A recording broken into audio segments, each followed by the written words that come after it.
සුබ දවසක් කියලා ඔයගොල්ලෝ හැමෝටම අදත් ඔයගොල්ලෝ එකතු වෙලා ඉන්නේ ආර්ය ක්‍රියේටිව් ව්ලොග් YouTube channel එකත් එක්ක.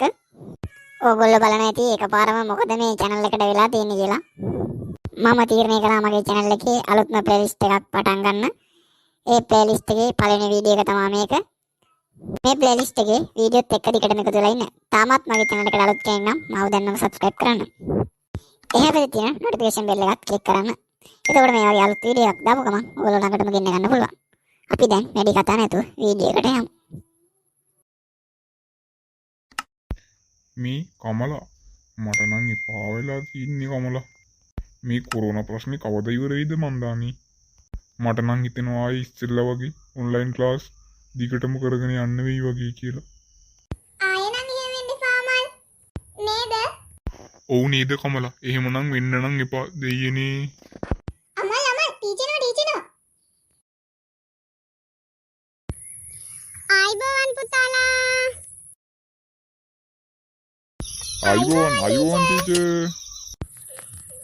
පුතේ ඔයාලට මම ඉස්සෙල්ලා කරපු ඔන්ලයින් පාඩම් වල හොඳට තේරෙන්න ඇතිනේ. ඒ වල තියෙනවා නම් ලස්සන සින්දුවක් කතාවක් කියන්න බලන්න මට කවුරු හරි.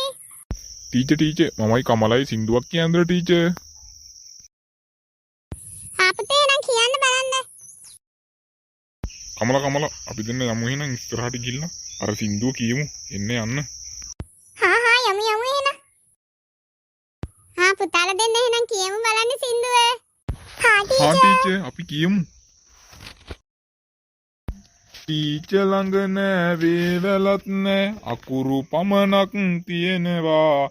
සිනාහඬ නෑ යාළුවොත් නෑ රූප පමණක් පේනවා. විතක කැඩි සිග්නලුත් මදි අපහැදිලි බව පෙනෙනවා. යාළුවොත් නැති කම්මැලිත් නැති මගේ ටීචර් මම දන්නවා. යාළුවන් මැද උන්නු නුඹ අද තනිව දවසක් ගෙවනවා. පන්තියේදී මේම නැති බව නුඹේ දඟ මම දන්නවා. පාළු ඇති ගුරුතුමියටත් පුත දරාගෙන ඉන්නවා. ළඟින් නැතුවත් ආදරෙයි ඔන්ලයින් එය බෙදනවා. දිනෙන් දින වෛරසය වැඩි වී ජීවිතත් පිළිගන්නවා. ගෙදරටම වී වැසපන් පුත ජීවිතේ ඉඳ කෙනවා. දුව